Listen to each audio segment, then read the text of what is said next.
crisscross Yes. applesauce. We're here. Hello, wild ones. To those of you listening, welcome. And it is Jen and I, Becca. We are on Wild and Well Together, Her Huddles, where we get together and talk about a theme of the week from two female perspectives and hopefully bring in some information that's practical, tactical, and helps you live life a little bit more healthily. Okay. This week we are talking about rituals and rhythms. We'll get into the details, the nitty-gritty of that. I'm thinking of those natural ebbs and flows. I'm thinking of the choices that we make to create memories. And I'm sure there's a whole lot more there of things we're just not even aware of how we operate throughout our life, our daily living. So how do we come into a place where we can bring intentionality to pause, reflect, and then show up more in our daily lives with our rituals and rhythms? And before I do that, let's get into a true confession. Last night, y'all are gonna think I'm so dirty, and that's okay. True confession. Last night I had Taco Bell, and it was glorious. Oh, yum. Unpopular opinion, Taco Bell is the best fast food out there. Ooh. I think this will be a popular opinion. I'm not sure.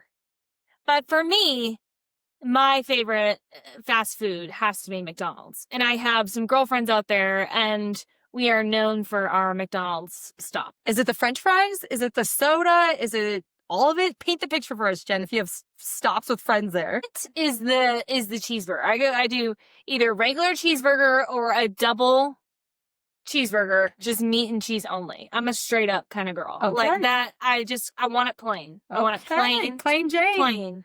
And I feel like they have the best fast food plain burger. And your girlfriends and you love it. We have a nickname for McDonald's. We know that we're getting something good. What are you going to talk about?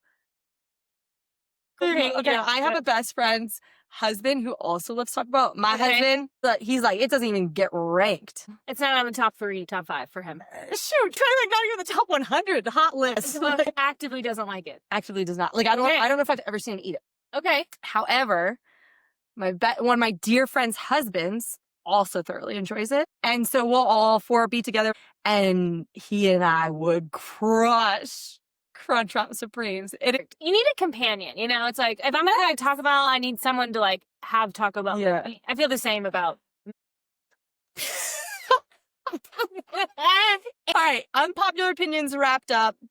Tell us, what is your favorite fast food restaurant? Is it Taco Bell? Or is it McDonald's? Look for the options in the poll. We'll have to add some other options in there besides McDonald's and Taco Bell, but we want to know. We want to know. Why? Yeah, exactly. Because one of the things that we have put into our language about Her Huddles and Wild and Well Together is this idea of you are welcome at the table. We will talk about many topics, and often people are excluded from sitting at the table, right? We have this phrase in the U.S. of a seat at the table. Do I get a seat at a corporate table? Do I get a seat amongst my peers? Do I get a seat with men? Maybe it's a seat at McDonald's or at Taco Bell. But saying ritual and the practice of Wild and Well Together is this invitation for wild ones, for our listeners, for our community members to have a seat at the table equal with us. And so Mondays, ritual is Her Huddles. It's us talking. Yeah. Wednesdays, it's he said, she said, guys and girls. And then Fridays is Fan Fridays, because it's this idea of us creating 3 rhythms throughout the week. And then intentionally these rituals within those rhythms to say, we see you, you're invited. Please come join us in the laughs. There'll be a lot of hard that we move through too. And also come join us in the laughs. Yeah. Where do you want to take us into rituals and rhythms today? I think, when we just like level setting, when we talk about rituals and rhythms, what do we mean by those two things? And sort of defining them, giving us a little bit of a roadmap. But I found some ways to break these two things down. Are they the same? Are they different? And I'm really liking this sort of differentiation of what is a rhythm versus what is a ritual. When we talk about rhythms, we're thinking like, these are the natural, flexible patterns or flows that just sort of present in your life.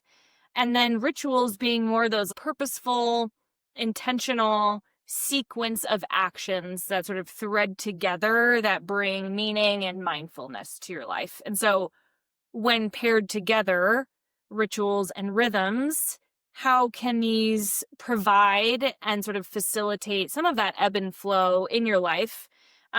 Rhythms really give the ebb and the flow, whereas rituals really bring more of that intentional lens. So thinking of these two things as really complementary, but somewhat different. This is helpful to learn, oh, there's an intentionality behind a ritual, and then also what rhythms are coming up in my life, and how do I become aware of both of those? I was having a hard time trying to identify these things in my life, but if I were to play it out for the audience, like, rhythms in my life are things like I take my dog for a walk every day. I'm not really conscious of I need to get this walk in every day or necessarily intentional about how I'm using that walk time.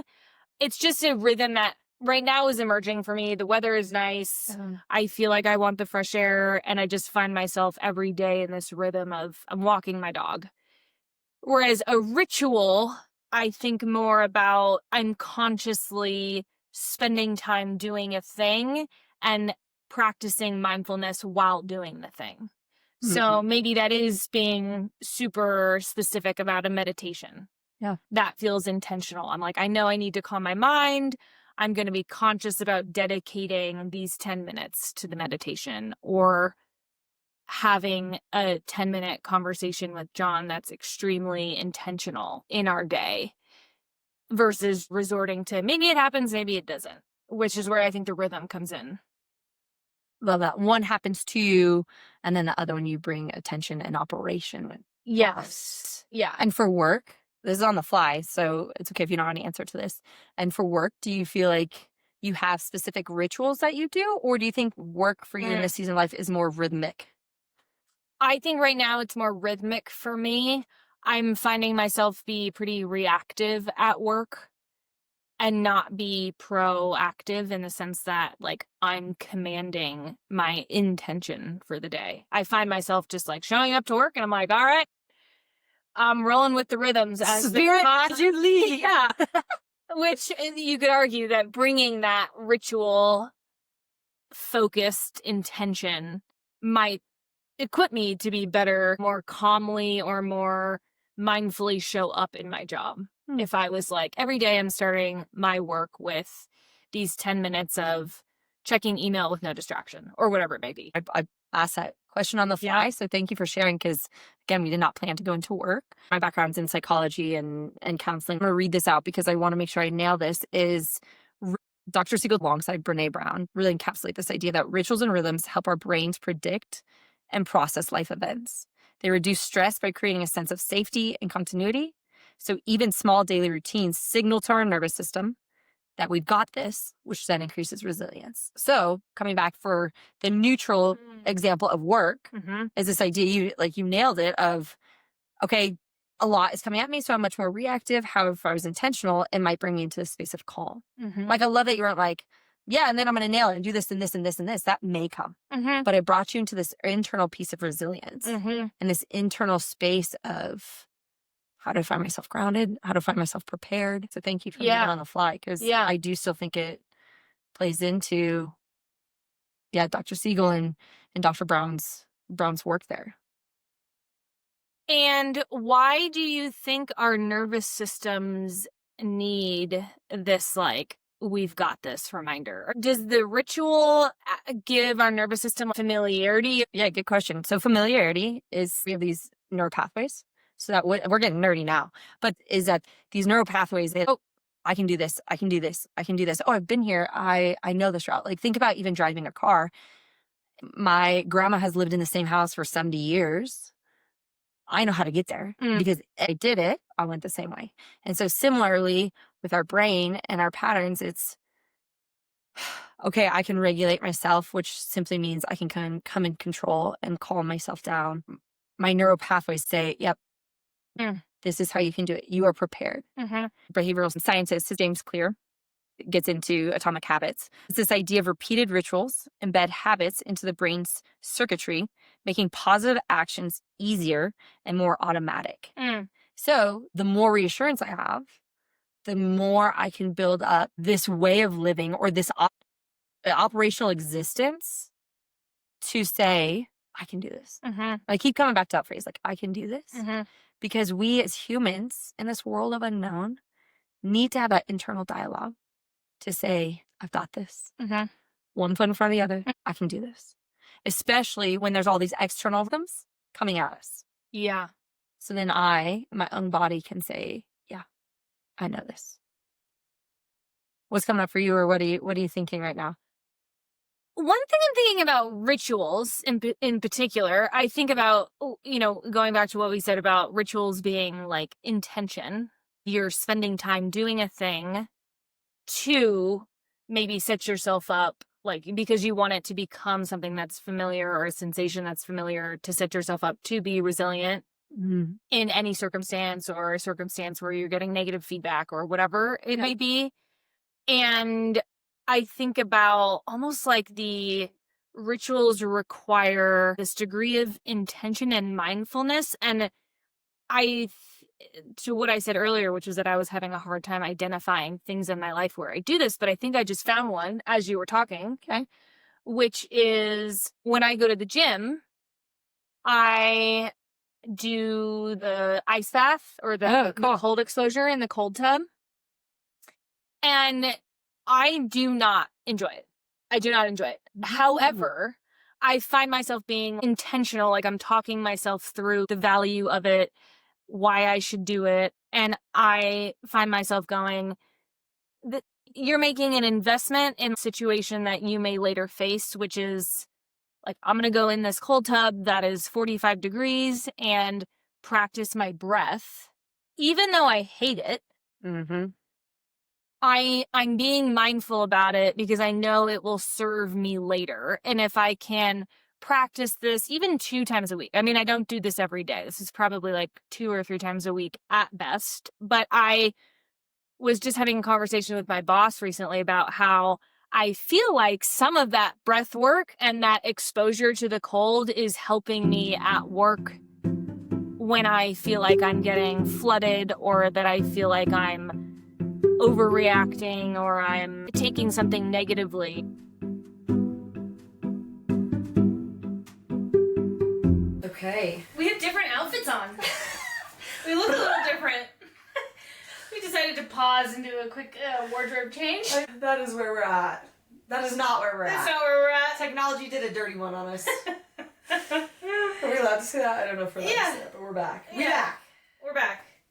Yeah, so we are jumping right into rituals and rhythms. And I was sharing about this ritual that I do, which is cold plunging. And I really don't love it, but I know that it's an intentional thing that I do, knowing that it will serve me at a different point in time, or that it's bringing out things in me and capabilities that I know will be valuable to me in other circumstances. So I think that idea of just bringing intention to something like a cold plunge, or even a walk, or there's so many things where and how that can take shape that we can all find in our own lives. But for me, that's been something that I think from a ritual perspective has really served me, and I've found a lot of value in that. And I really do feel like bringing the intention to the cold plunge for me serves my ability to cope with things that flood me later at work, or hard conversations, or feeling overwhelmed by something. It's like I know how to breathe.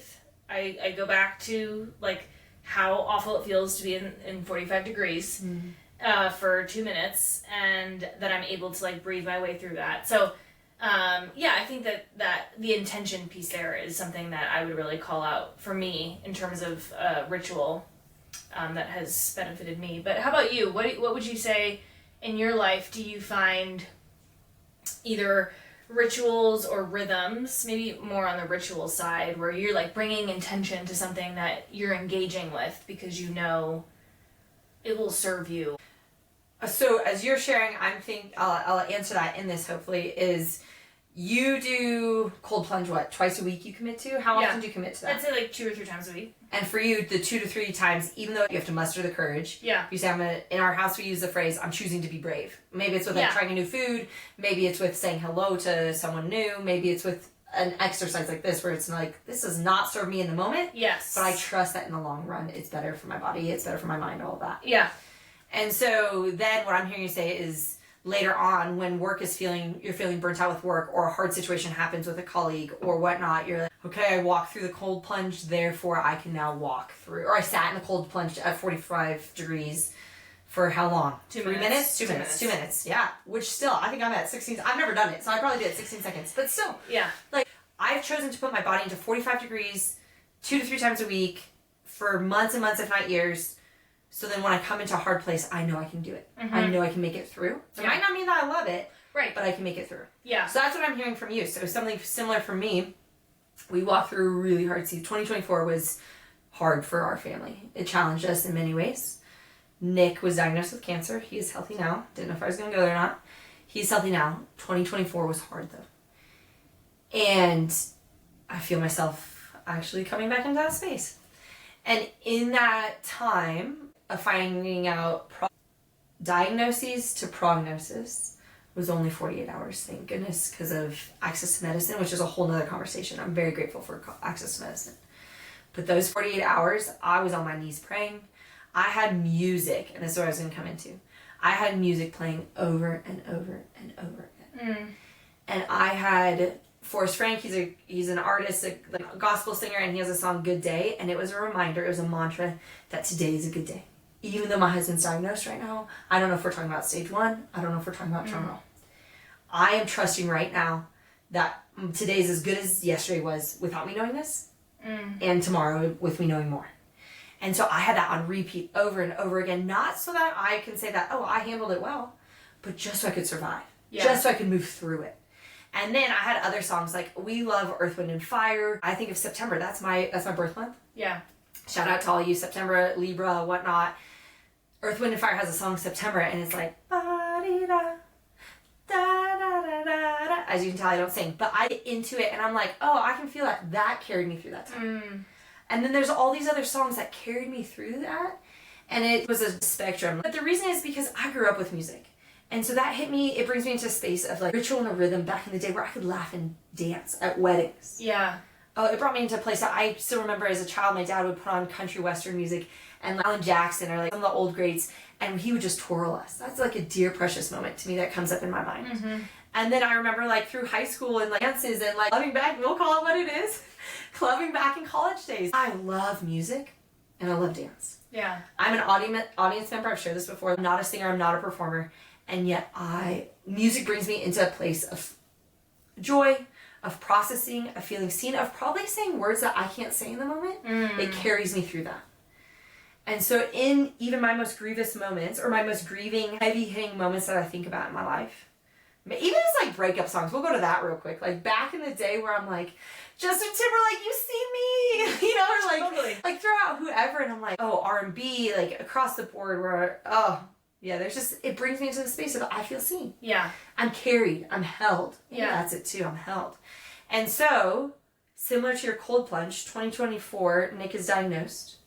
Thank goodness it's stage 1, but nonetheless, we don't know what the effects are on my kids. And we don't know what his, situation will be. So I'm holding the weight of having to keep my kids children. I'm holding the weight of being there for my husband, saying like, hey, what do you need? Yeah. And then I'm like, as a mom and a wife, what do I need? And those songs met me in moments to say, you can move through this because you've done it before. Yeah. Similar to the cold plunge. In hard moments for you, you chose to get in that pool. You chose to get into the frigid water just so you can remind yourself you can do it again. Yeah. And that is me, and I would never wish cancer on anybody. Again, I praise God that our story is that Nick is healthy now. He went through all this stuff he needed to. He gets scans, and he's healthy now. I also pray that people never have to walk through what we did because it was hard, and to see kids ask their dad every day, Daddy, how's your back? Daddy, how's your back? For us to actively choose to not say that he is sick, because to a child, they're like, I have a cough. Does that mean I have to have surgery? Does that mean I have to go through treatment? Wow, yeah. For us to actually say, no, Dad's back is hurt. because it was his kidney, so he had a partial nephrectomy, to say, oh no, his daddy's back hurts. Because for kids, if their back hurts, it's something more significant, but like often their back doesn't hurt. Yeah. So for us to actively put in these rituals, these rhythms, as life's rhythm of cancer hits, for us to actively put in these rituals of language that we use, dancing to music to remind us that we can make it through, we made it through. Yeah. And that is another reason why we chose the podcast. So I don't know where you're at in your hard seasons. You and I have walked this, and so I thank you for holding that space today. I didn't know if it was going to come out. Yeah, absolutely. And it did, Always. and I had body responses. So yeah, this is real time, y'all, why I like come back into space, why don't you share the journal prompt? Let's do it. I'm going to do the journal prompt for this week that we want to leave you with is, how could bringing intention to your daily rhythms create more space for what truly matters? So whether you have rhythms in place and you're thinking, okay, how could I make these rhythms that just happen a little bit more intentional? What does that look like, or what does that feel like? And then if maybe you don't have anything in place that you feel like you can name easily, and you're wanting to set some intention for some sort of ritual, what could that be? So how could bringing intention to these things really change your outlook on what matters in life? I love that. Because that has been a huge rhythm for Nick and I. Thank you for bringing that in. We don't, Jen totally handles that. You handle that, right? Always. Like I don't create those, and so it's cool when there's those serendipitous moments. I think you call them God winks. I like shout out, like, again, I see you. Yes. Because our life, 2025 is much sweeter than 2024 because of the choices we made in 2024 into 25. Yeah. To say like, hey, what are some rituals we can then put into our life after learning and experiencing the life we had. Yeah, such, and so. it's you guys, I observed you reorient around what mattered most. Yeah. You know? And that gets at the journal prompt too. Yeah. And like you said, hopefully it's, we don't wish these types of circumstances on anybody, but often it is these types of really big, heavy circumstances that almost force you to stop and go, okay, where is the intention of these rituals and rhythms? And now what matters to me, knowing this big truth that just hit me? How would I do these differently? Or, put that intention in a different place. Yes. Well, and because we're not, like, whether it's cancer, whether it's loss of someone, whether it's war, whether it's divorce, whether it's whatever, like, we will experience that. Yes. That is part of the human existence. And Right. so then to have these rituals and these rhythms and the reflection to come back and say, oh, how does my life look different? I think it's a miss if we don't. Right. And hopefully we do it in the daily living. But if we're not brought to our knees in some of those moments, we're just not being present. Like, Totally. I don't know. Yeah, I do know. It is so important that we come to that place. Yeah. All right, I'm needing grounding. The invitation is for you to join me, Jen, always if you want to. So find a comfortable seat. Feet can be wherever. Body can be laying, sitting, whatnot. But find a comfortable position. And then we're going to go ahead and put our one hand on our chest, the other one on our belly. Take a big inhale in. Feel the chest rise and the belly come out. And then exhale, feel the chest sink, belly come back in. Inhale, chest rises. Belly's out. Exhaling, continue to inhale and exhale. I'm going to offer on the inhale, I am safe. And on the exhale, I am loved. Inhale, I am safe. Exhale, I am loved. And then coming back to a place of grounding, of whatever you need, and regular breath. Thank you for joining me. Often a meditation mixed with physical work or a mantra can bring us into this place of both body and mind that then allows us to heal too, or at least anchors us. That's what we use in counseling, is that it anchors us into a place of feeling safe, and therefore I can continue to operate. We've talked about this a lot. The hardships that both you and I have experienced are different, and yet we've walked alongside each other. And so knowing that that's true for human existence, when will these things come out and how? Yeah. And so thank you for bringing me into a space that I felt it was what was being offered. So Cool. Appreciate you. Yes. Appreciate you Appreciate all. you too. Thank you for joining in as always, and be well. Have a great week. See you.